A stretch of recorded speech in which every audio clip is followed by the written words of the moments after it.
Hey everyone, this is Semler, and you're listening to TCR.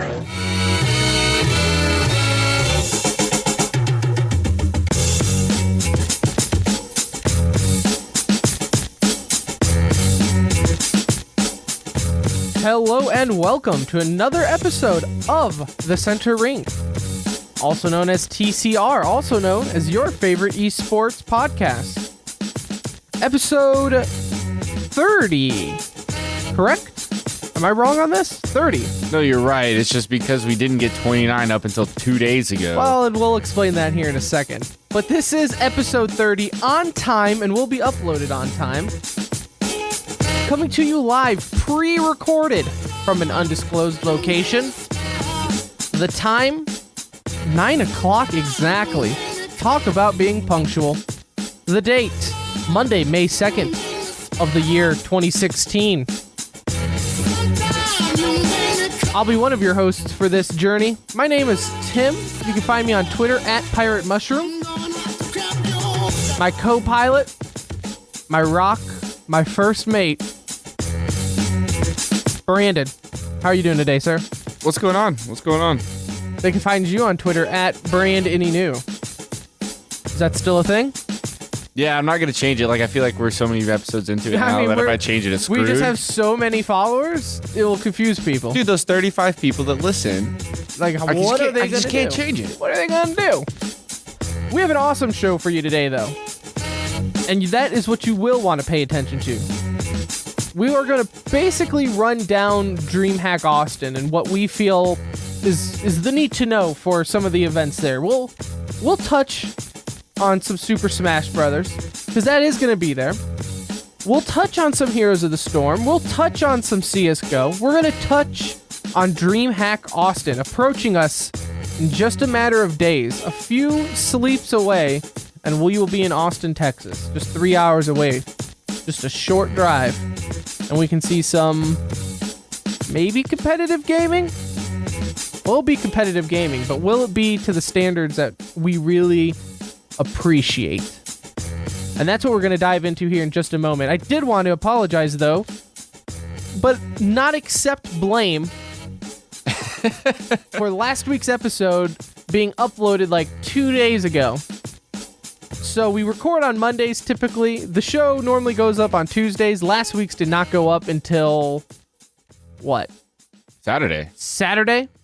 And that is because I'm a former customer of Verizon Fios and now a victim of Frontier, and they decided not to give me or anyone else apparently in the nation who has them internet for 4 days. So, bear with it.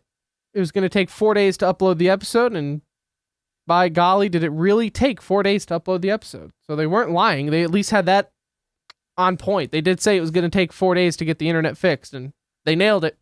They got that one right. That's not going to happen, though, with episode 30. No, sir, it's not. So let's get right into episode 30, though. We have CSGO being at DreamHack Austin. When this was announced, this is the first DreamHack in America. So it's a big deal. Normally that is a overseas event that is now giving some love to the States. So it was a very big deal when it was approaching.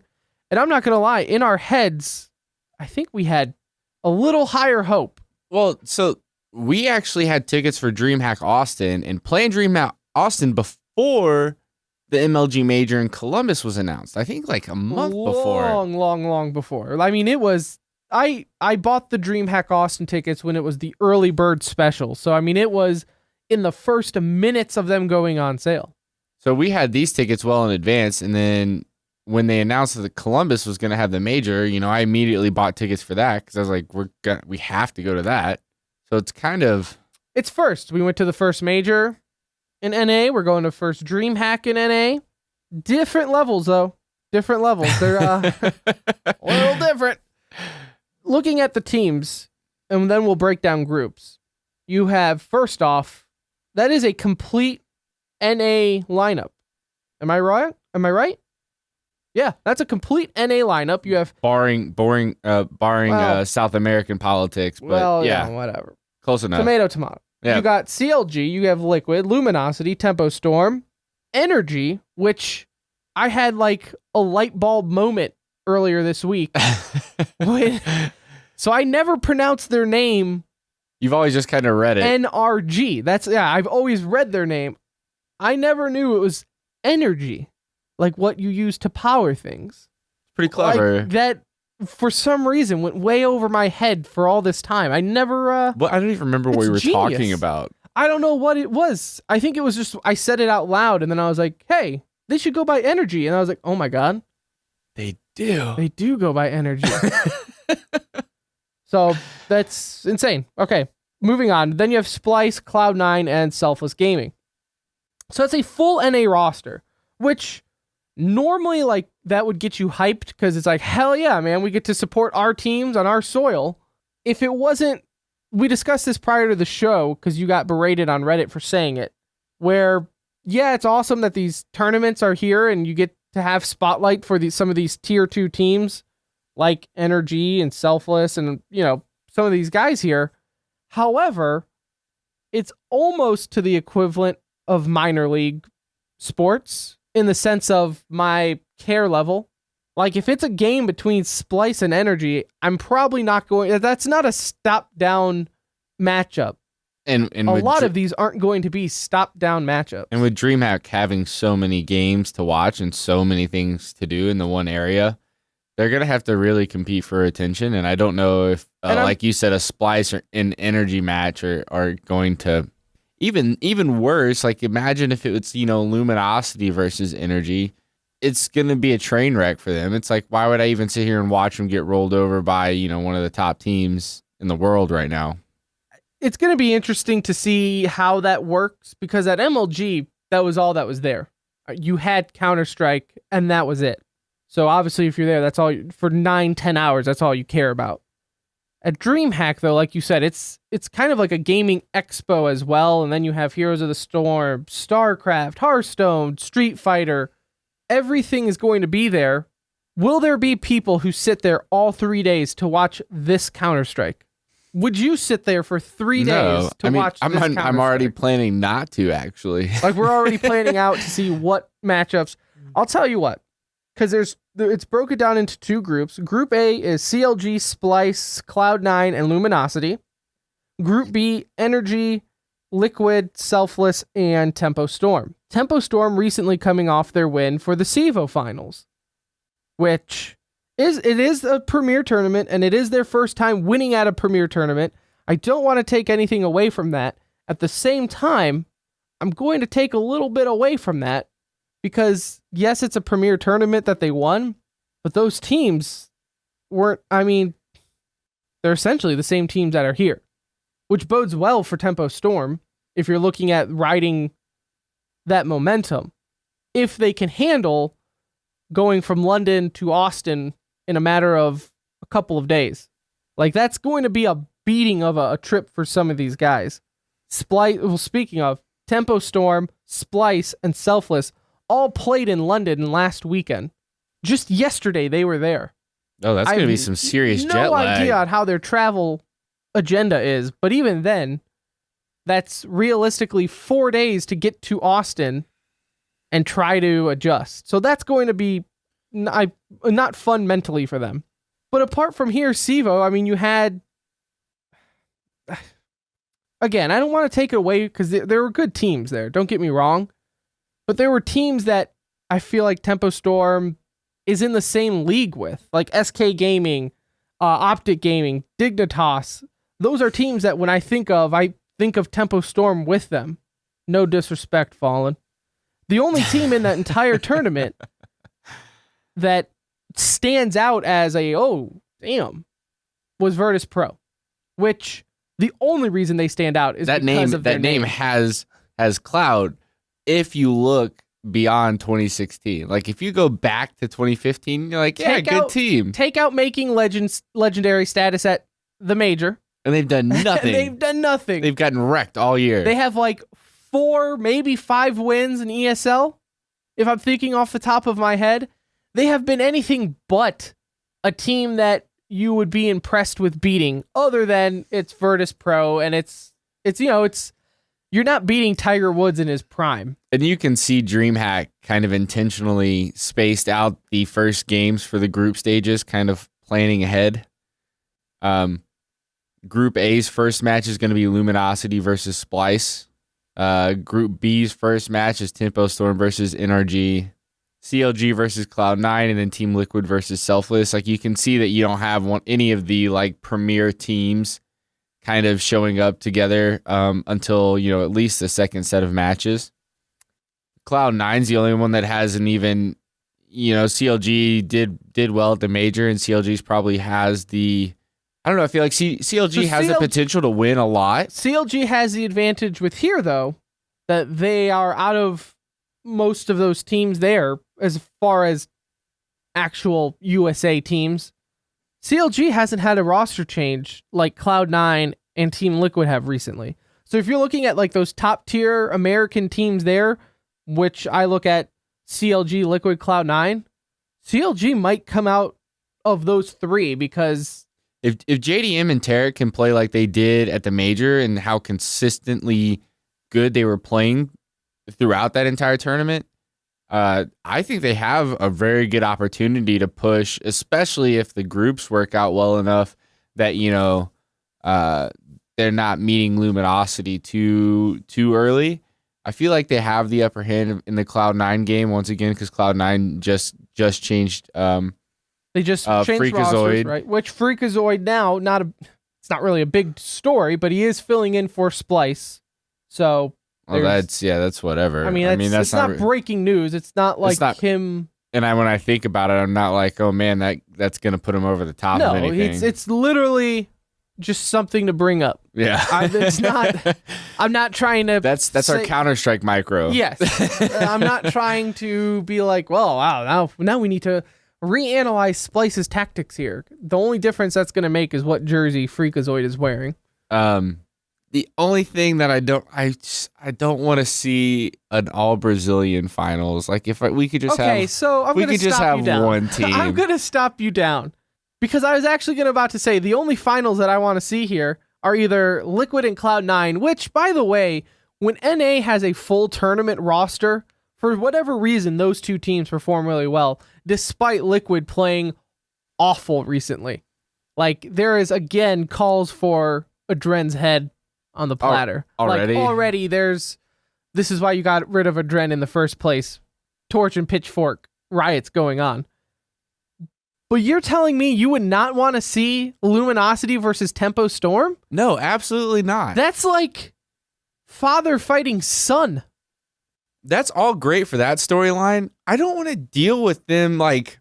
I don't want to deal with the Brazilian fans talking about how they're the only two teams that got to the finals in an NA tournament. I don't argue with you that. That would be unbearable if I could understand what they were saying. But luckily for me, I kind of just scroll right past their tweets, because I'm like, look, I got nothing. You just... Whatever, bro. I got nothing you just said, so it's okay. But the matchup of... It would almost be like...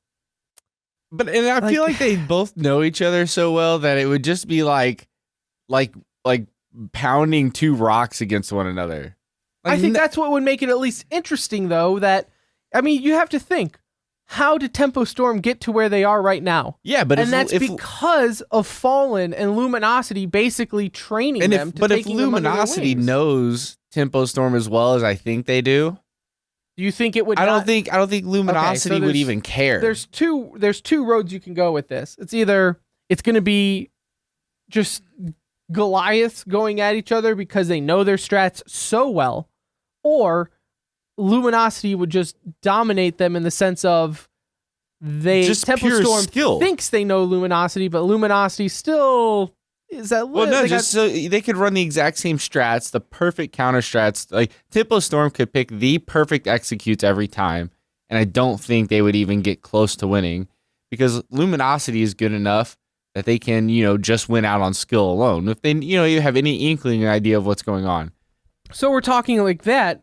So what team here then do you think honestly stands the best chance against Luminosity? Do you think there's any carryover for Liquid against Luminosity? No, not at this point. Completely different roster. You know for what? Liquid. With recent performances and team changes, I honestly think CLG stands the best chance against Luminosity, which is, in my opinion, it makes me really sad to be an NA fan right now.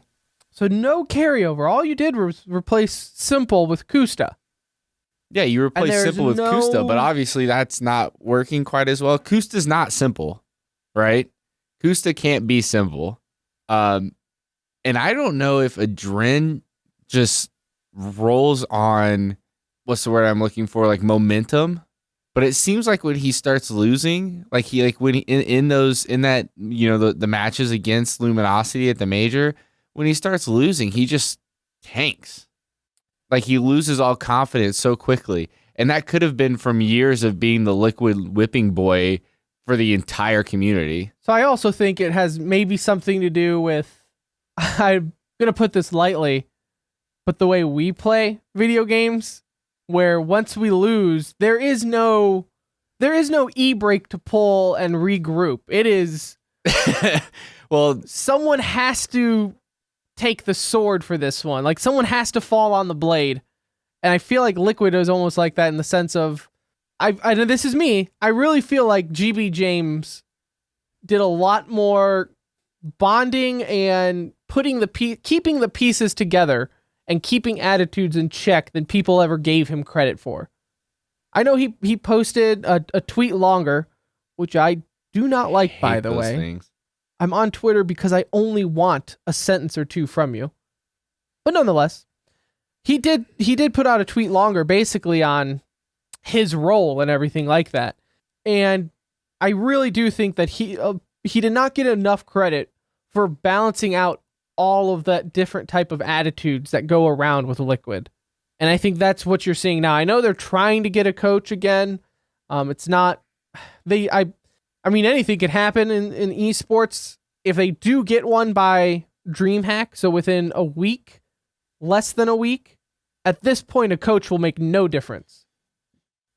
You're going to put a coach in there with, if he's good enough with personalities, he can make a difference in he would almost have to know them prior, though. Yeah, but he could make a difference in the fact of getting them to work together. But yeah, morale. But that's all you're going to do. You're basically going to be a cheerleader. I mean, that'll be your role for that. I think you're right when you say James probably helped that team out more than he got credit for, because he was constantly getting railed for like stupid tactical decisions. But with personalities like Hiko's and Simple's, and trying to get them to work together and be a team, and then to get the success that he did out of them, I mean, it kind of gives them a lot of credit too, the players, because once the players got to work together, they were able to achieve a lot more than any of them had achieved on separate teams or doing their own thing. But I think that also kind of justifies the coach role in esports outside of just shot calling, like a lot of people, expect it to be. Yeah, I completely agree with that outlook on Team Liquid. And on the other hand, you have a team like Cloud9 who's they've played with Slemmy now for what? 2-3 weeks or so, on and off, because he still is in contract for some leagues with his old team. And he is their IGL. I think for the most part, it might not show on the record, but they've been playing decently with him as far as if you're comparing to picking up a player and how fast you should turn things around. I think that they drew the short straw as far as groups go. I think Group A is definitely a tougher group when you think of CLG and Luminosity in there. I mean, if you're just looking at status, CLG and Luminosity are both legendary status when it comes to majors. So at MLG, remember, Luminosity made it to the big house where Cloud9 couldn't even make it out of groups, which historically Cloud9 does not make it out of groups. Like, there's not even that is fact. Cloud9 they do not make it out of groups. Yeah. Somehow this Cloud9 team has stayed together for as long as they have, the core of the team, and has stayed relevant with fandom for so long, and yet they just cannot make it out of groups. And this time will be no different. They went on that major run back in the day and like have been riding that wave ever since. Cloud9 actually has been playing decently over the last couple weeks with Slimmy. And is that sad that playing decently gives you the confidence of like, hey, that's actually a positive thing? So so in the last couple weeks, they've been playing a lot of ECS and ESL Pro League.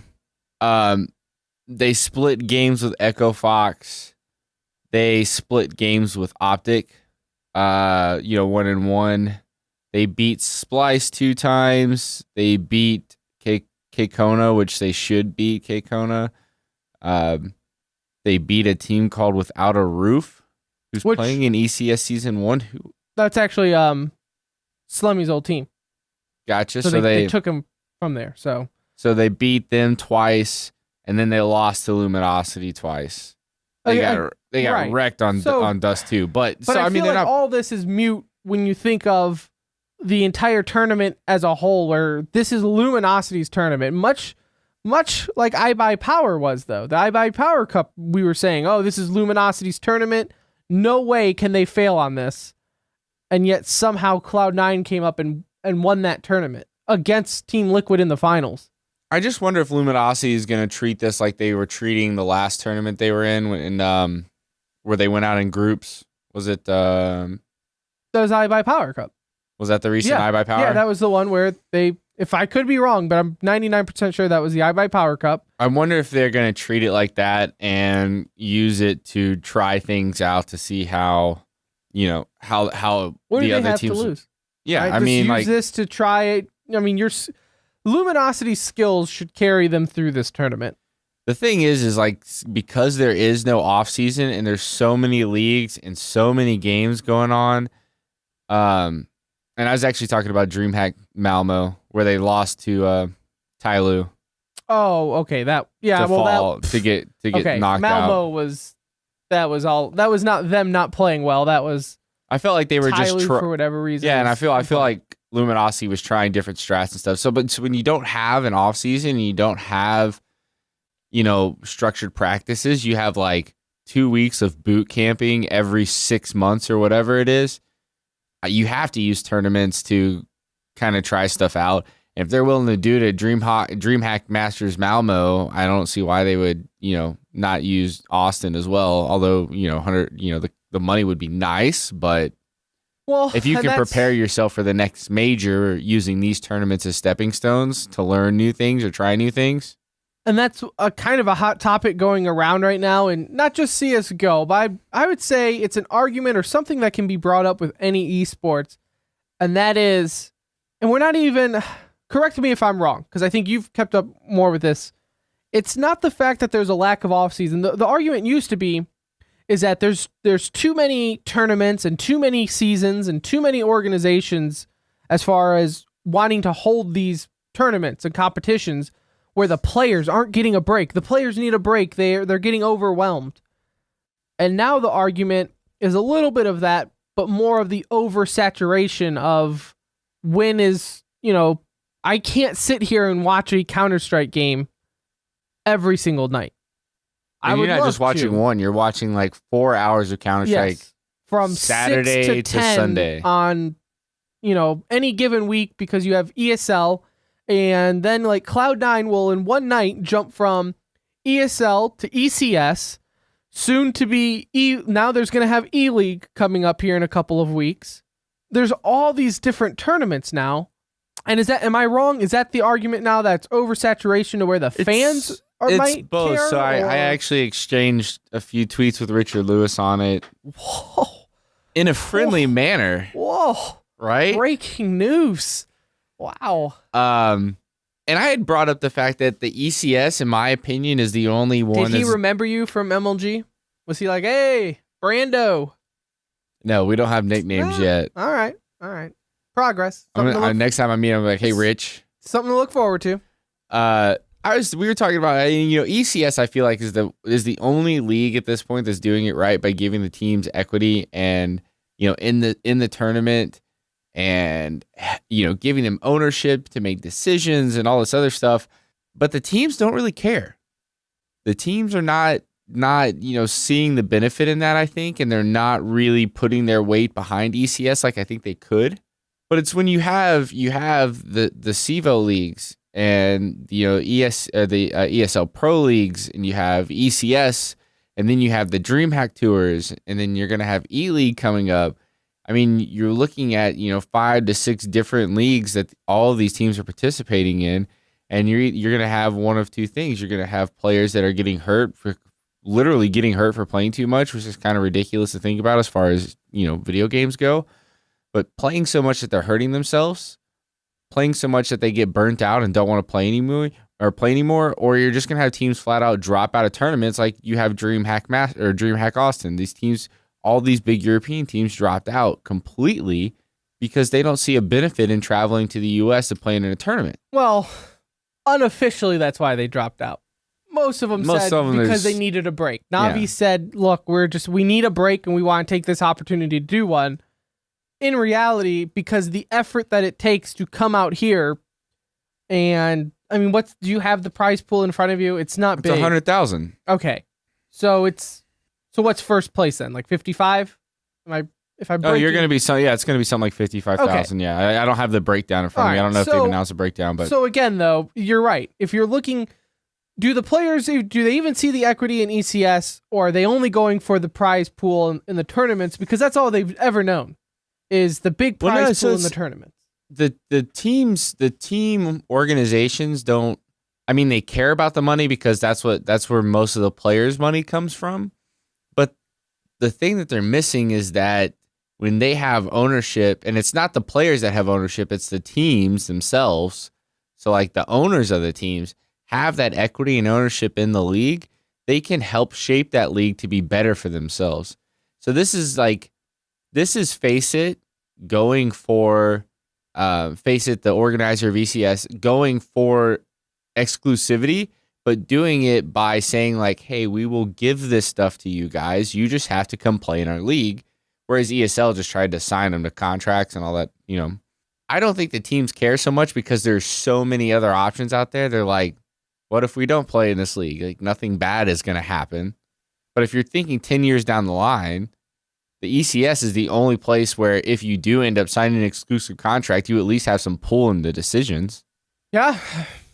That's just more, it's just more oversaturation talk. I mean, I really have nothing to combat what you just said. I think you hit it on point when you said the 10 years down the road, because. But once again, this goes back to our last episode when we were talking about Team Blaze and Heroes of the Storm, and the team's run by a 23-year-old guy that's still in college. Like, I know not all the teams are in that same situation. I will say the ECS probably has a few more tier 2 teams that probably don't care quite as much as the Liquids and the Cloud9s and the Fanatics and the Ninjas and all that other stuff. But I also think that the people currently running esports, even though they've been around for a while, have kind of just been riding the success of esports with Twitch and then all the viewers and not really thinking like, how do I continue to be successfue after this slows down? Well, and the thing was, though, that you never had to care. Right. You never had to worry about, oh man, well, gee, what league is going to suit best for us in the long term, because you never had to think of an off season before. It was always just, we're going to go play here, we'll play here. And now you're actually seeing it to where you're having fatigue issues. Yeah. Like, I see it more as a sense of, I want to view it more like a marketing aspect where you can actually get a legitimized league with possible, maybe not salary caps, but, something along that lines to where it promotes more of the organizations being involved, a sense of having like a general manager and things like that. Not just this one owner, because a lot of times, and we've brought this up on the show before, where we say, well, these teams are young and blah, blah, blah. Whose responsibility is it to know this? Is it the players or is it the organizations? But you hinted at it last time. Well, when these organizations probably are involved just as little as the players, or possibly care just as less, because the organizations don't need ECS. ECS needs the organizations. Like, ECS could be full of tier 2 teams, and yeah, it'll get some viewership. But unless those tier 2 teams all of a sudden became, used each other to all of a sudden dominate, people are still just going to go ahead and watch the top tier teams. That's true. Like, half the time you're watching a match and I can't tell you if it's ECS or ESL without looking at like a logo or something on there. But you know what teams are playing in it. But I know exactly because I see Cloud9 and I want to watch Cloud9. I don't care where they're playing. Would I love to see a more organized format and everything? Sure, but you're going to have to see something change in the sense of that. And I even know I saw Richard Lewis tweet out a few tweets on this the other day where everyone's talking about, the organizations and, the players and all this being tiredness and everything. Well, what about the oversaturation of casters and their long hours? I mean, look at ECS where you have, Barlow and DDK working 8, 10 plus hour days. When they got back, like from MLG Columbus, and then 2 days later had to pull like 10 hour, 11 hour 14 hour days. And then look at this weekend with Sivo, where all you really had for the sake of desk analysts were Richard Lewis and Thorne. Now, I'm not saying I dislike Richard Lewis and Thorne, but after an entire weekend of only listening to Richard Lewis and Thorne, you best believe that I'm like, I could use a little less. Maybe just, I like pizza. I don't want pizza every day. Well, and every tournament. You know what's interesting about the caster thing? This is a small tangent. That with how often teams are changing rosters, that it almost is like the casters and analysts are bigger celebrities than some of the teams are. Oh, no, it's definitely. I mean, you saw that at MLG. You could have some of these players just walk on by. Well, okay, so for instance, at the time, before the success of Liquid, James literally walked through the crowd. Like, do you remember? Yeah, he walked right down the stairs. Right down the stairs. He actually jumped over the barrier where you were not supposed to jump over. He got yelled at. But he literally walked through the crowd and no one said anything. And yet after games, you see the analysts and everybody signing for hours. They still might be in Columbus signing autographs for all I know. Especially Anders. Everybody. So yes, that's definitely the case where these, talking heads can become more of, what's the word? More celebrity. More celebrity, popular. And that also comes to a sway though of their influence that they hold, which is why I stress everything that I do with being like professional with them because their opinions sway a lot of other opinions. Yeah. So they're role models, for lack of a better term. That's what they are. They're role models to the esports community and to people looking into it and everything like that. So I don't know. It's an oversaturation thing. Will it change? I don't think so. Not for a while. I think until you see some big people, maybe like a Mark Cuban, and say, all right, I'm buying a team and it's going to be not chump change and we're starting it's going to have to take someone like Mark Cuban to start a league and just basically be willing to give these teams enough startup money to say, I want you to focus on my league and promote my league. Yeah. But it's going to have to almost be so much money to where it makes up for tournaments they could possibly win. And do you think esports have gotten too big now for that to happen though? Man, nothing's too big for money. Yeah, but I mean, how much are you looking at? You're going to cause a hump with that though, because you're not only going to have to convince teams, but you're also going to have to convince developers to almost let go of their game.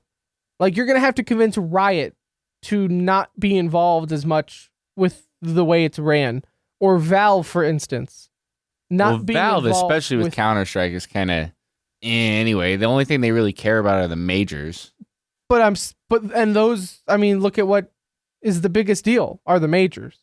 So if you're going to have an exclusive league, they're going to have to be involved. But yeah, I don't know. I don't think it's going to change. I think esports is too big for any of that. I think that's what's going to have to do if you want to see it change. Do I think it's going to happen? No, I don't. I think you're going to just see more and more and more tournaments popping up, and eventually some will die off. But you'll always see ESL. You're always going to see CEVO. You're always going to see Face It. You're always going to see those kind of 4 teams. The one that I am interested in is E-League, because that's the first thing, which I saw a commercial on TV for E-League, by the way. I did too, on TBS. Yeah.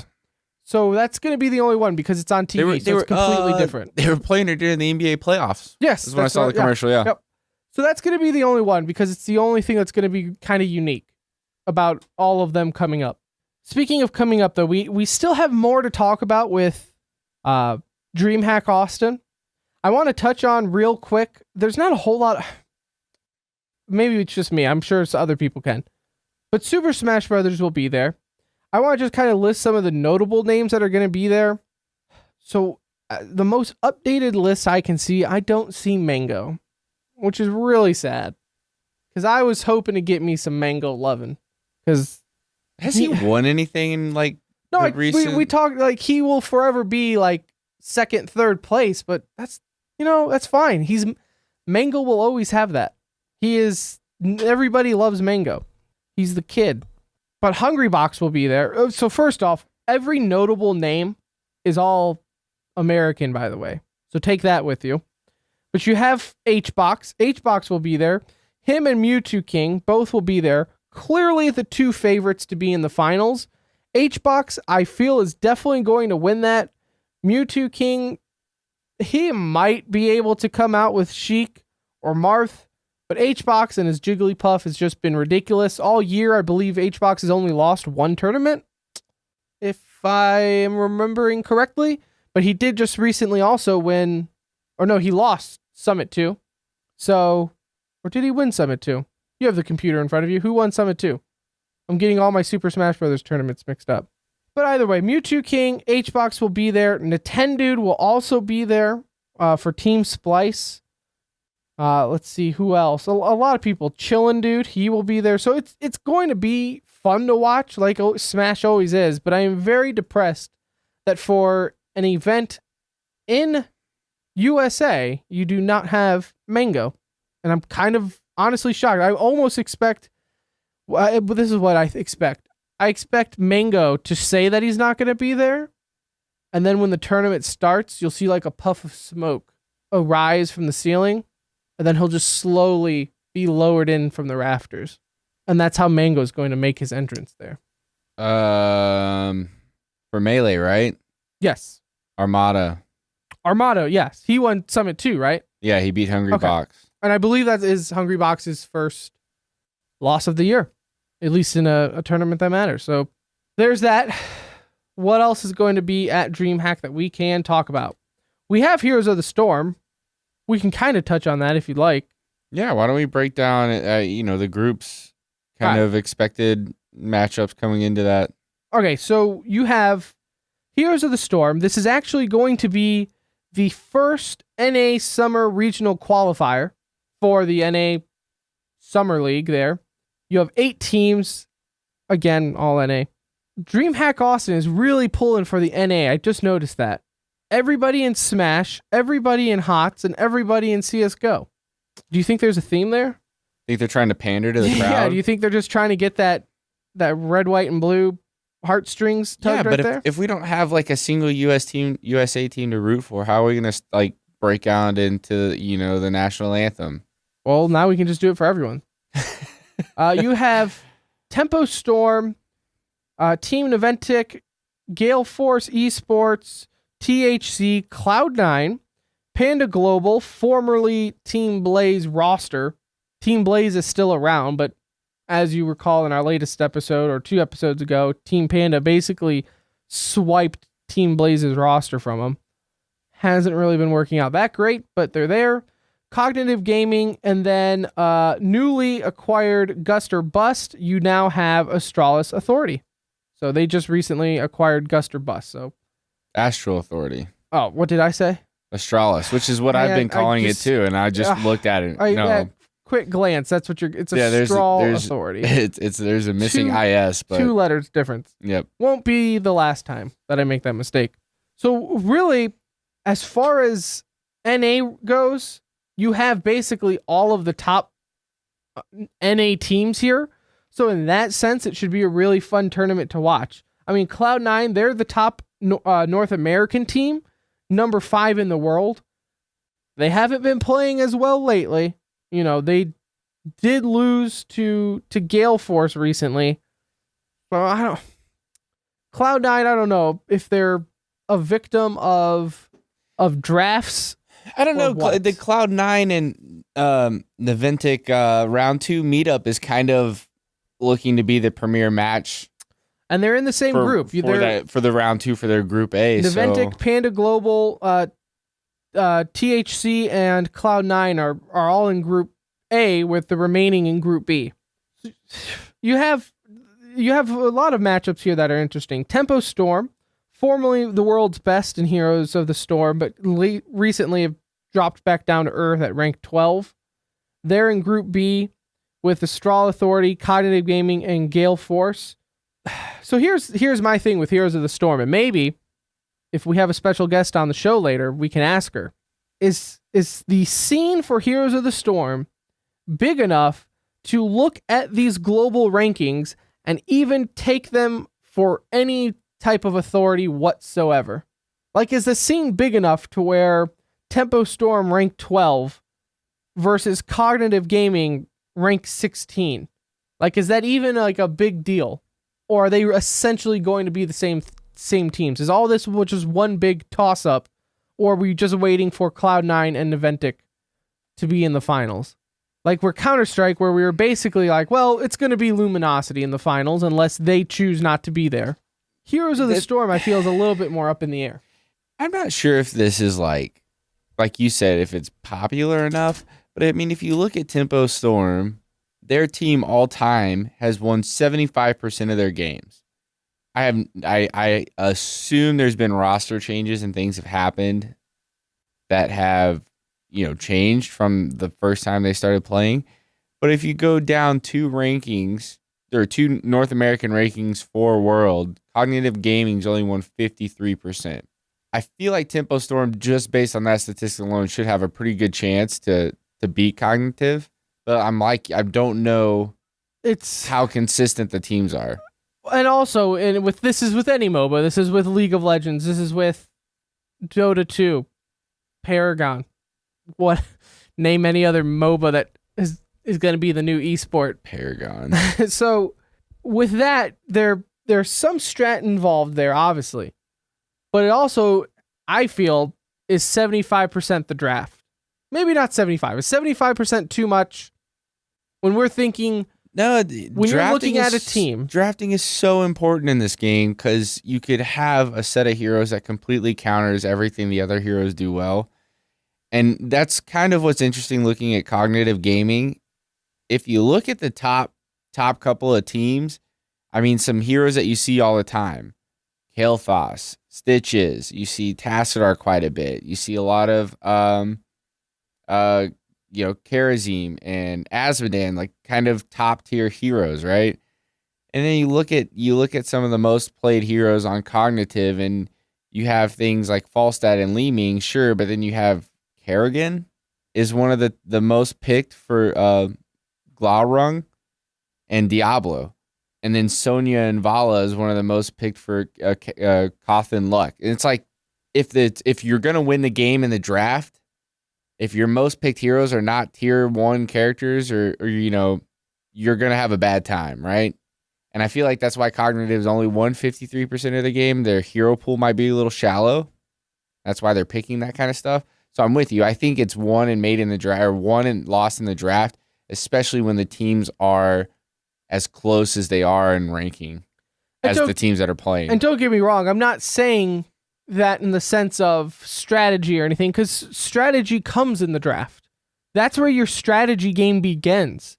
You could have the best tactics on how to play a map, but if you picked heroes that don't complement the other team's heroes in the sense of being an anti-hero to them, that's where you're going to find issues. I mean, we have even discovered that in our chair league matches. Especially when you don't build the hero right. To where, yeah, I mean, well, and that's another thing, though. Builds. I mean, there's so much to this that comes into not even so much the playing skill, but the knowledge. The knowledge that you have of the game and being one step ahead of drafting that player to be a counter pick can go so much more, I feel, than just natural map strategy, and especially in Heroes of the Storm. When team fights, I mean, play such a huge role. You lose a team fight, you lose that objective, it can ruin everything for you if you cannot win the objective. So that is something that I feel like teams like Cloud9 is going to have to fine-tune, because recently they've been going, I call it hipster picks, like where you'll see a Murloc or, that untraditional pick. Trying to be unique or catch them off they're guard. Trying to go find a new meta. And it's like, sometimes, you don't fix what ain't broke. We don't need you to find a new meta. Let the Korean teams find the new meta, and we'll copy them. We're okay with that. We don't need to be the experimental bunch. Just copy them, and then, get second or third place, and then we'll move on. It's okay.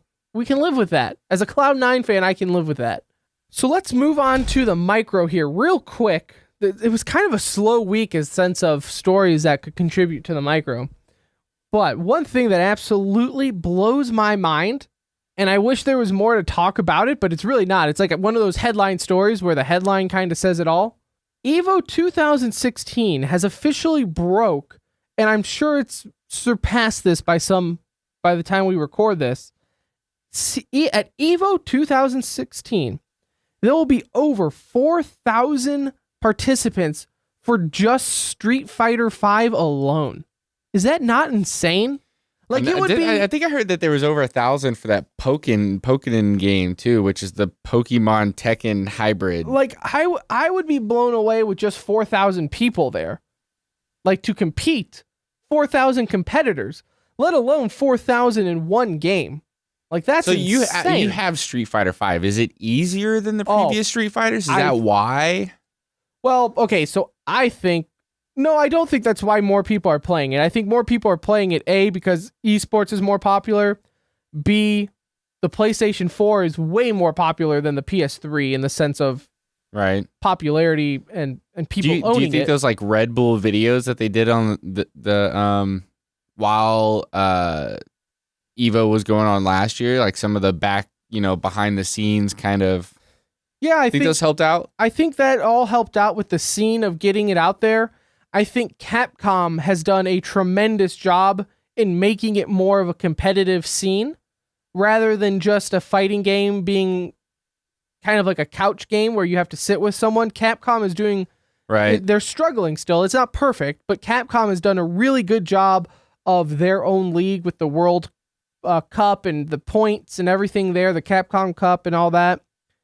But at the same time, Street Fighter V is much, much, much more pickup friendly. Like, I feel like I'm not good at it, but I feel like I don't suck at it either.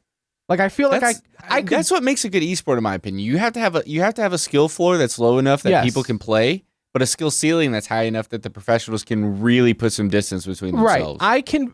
I can beat my friends who have never played it before, but if they practice, they could probably catch up to me. But I'm good enough to where I can understand why a pro is a pro and I'm not. Because there's still some moves, like cancellation moves, that you actually have to like practice and work on, which I just don't care enough to try to take it to the next level. So I guess it's huge. It's unreal on how popular Street Fighter V has gotten, and the number of entries at EVO alone says it all. What else? What do you have for the micro? So Las Vegas, home of, gambling and all sorts of fun things, which I'm sure that's exactly why this is becoming such a big story. And EVO. The downtown Grand is looking to become a year-round destination for esports. They have actually, in their large capacity room, taken out casino tables and have put in Xboxes, PlayStations, and PCs, they charge small entry fees and have cash winning games going on in the hotel.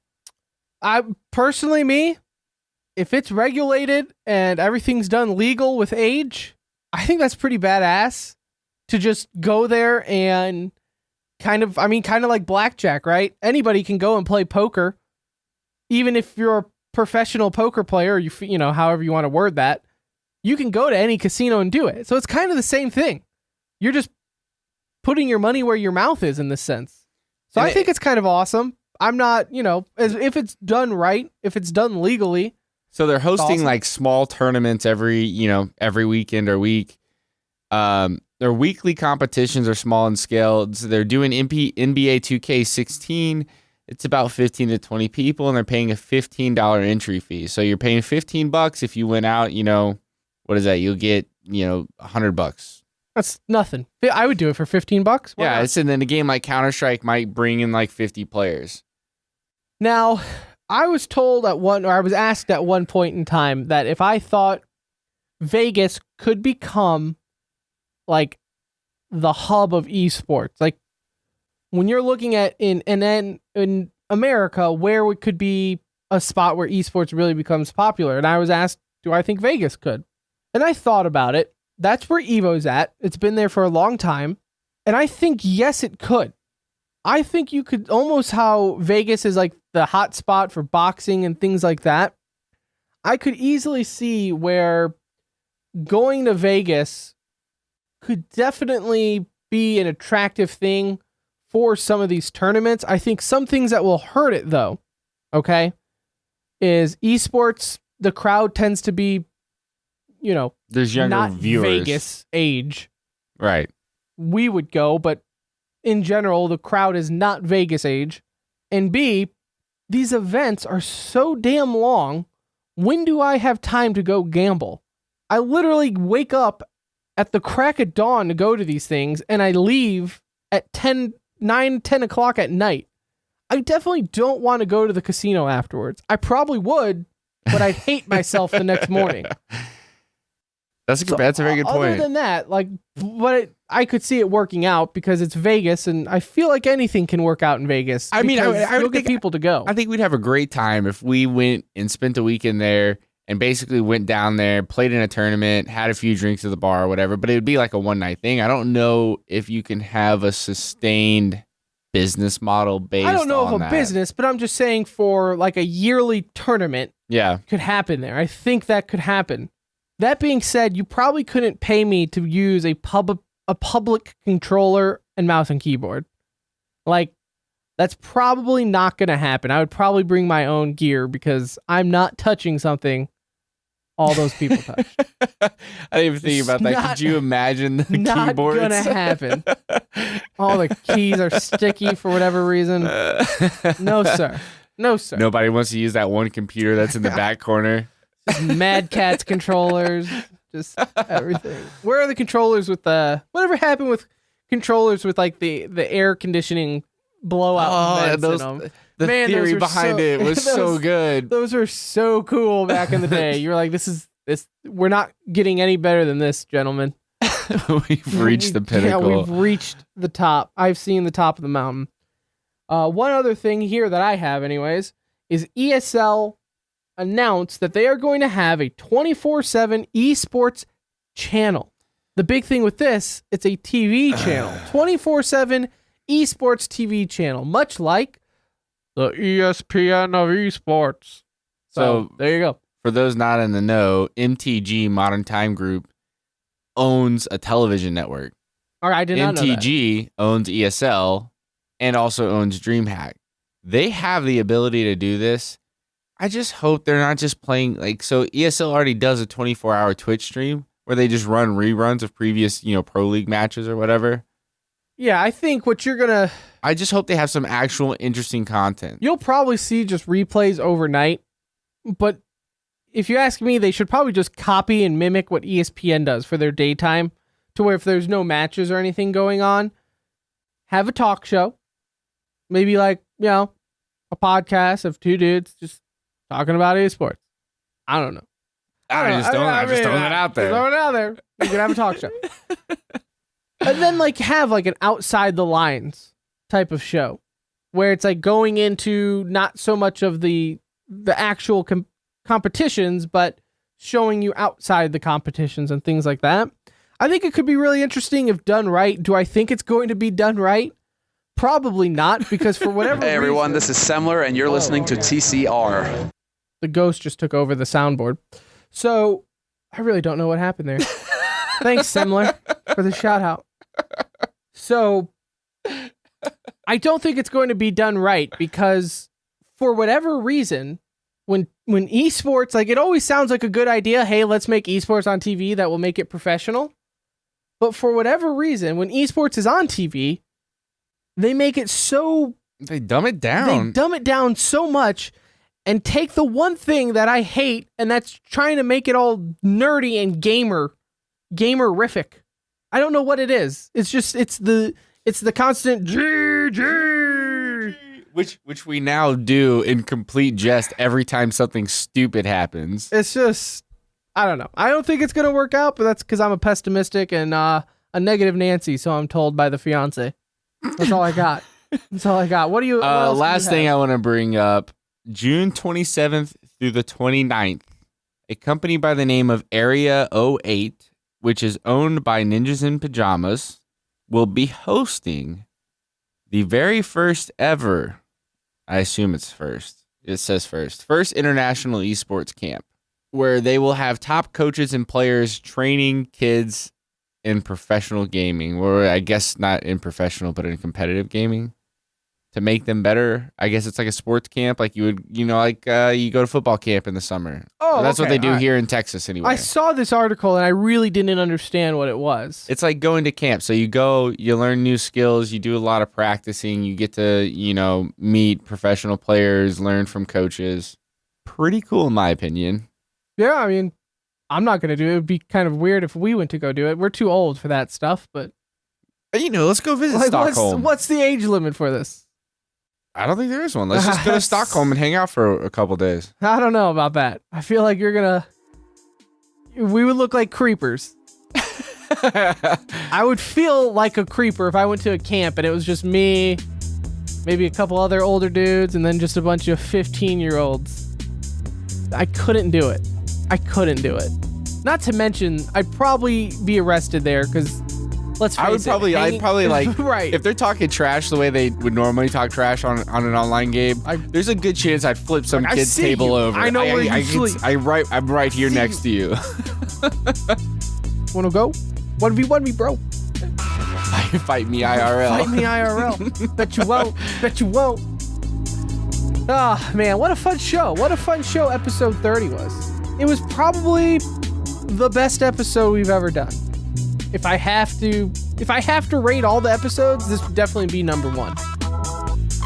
And I hope you at least rate it in the top 30. If you're a listener, top 30 for sure. For sure, no doubt. So, again, I thank you so much for listening to The Center Ring, TCR. I hope you enjoyed it. Let us know what you think of the show, or don't, but just follow us on Twitter. It's at The Center Ring. You can follow me on Twitter at Pirate Mushroom. Brandon's on Twitter at BrandAnyNew. Let us know what you think. If you have any questions, anything like that, we can bring it up in the next show. I would love to have a Twitter segment, but we just don't have enough Twitter activities going on right now. Though I will say, at The Center Ring, very popular with the Russian porn star Twitter accounts. I don't know what it is, but man, 30% or something like that. It is. There are hot teen girls wanting to listen to the show just all the time. All the time. Our listener base must be so attractive. Anyways, let's wrap this one up. Let's put a bow on it. The Center Ring episode 30 is done. It's in the books. We will be back next week. Honestly, it's gonna be a late. Maybe, I don't know. We'll play it by ear. Follow us on Twitter to find the most updates, because we have friends coming in town for DreamHack. So I don't know when we're gonna do episode 31. It will definitely come eventually, though. So follow us on Twitter at The Center Ring for the latest news. Until then, Take it easy, have fun, and we'll see you next time.